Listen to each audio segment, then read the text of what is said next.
اسلام پر چلنا چاہتے ہو نا تو یہ حجروں میں بیٹھ کر اور تسبیحیں گما کر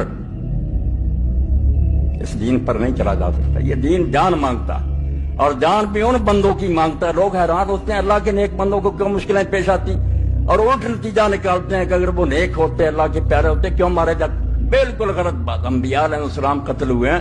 حالانکہ دیکھنے کی بات یہ ہے کہ آپ جب قربانی دیتے ہیں تو قربانی کے لیے وہ جانور تلاش کرتے ہیں جو بے عیب ہو.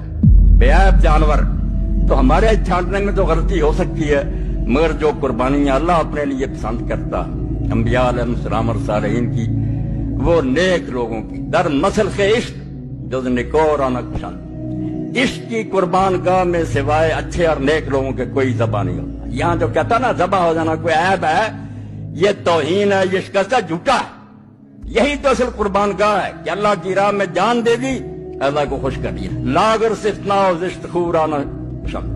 اللہ بالکل ان لوگوں کو اپنے راستے میں جان دینے کی توفیق ہی نہیں دیتا جن میں عیب ہوتے ہیں, خامیاں ہوتی ہیں, ان کو مردود ٹھہراتا کہ جاؤ دنیا میں عیش کرو, مزے کرو, کسی حکومت کے کاسا لیس ہو جاؤ, پیالے چاٹو اور دانش فروش بن جاؤ. میں دو لفظ بولوں گا, دانش فروش, جیسے آج ان کی بہت بڑی تعداد.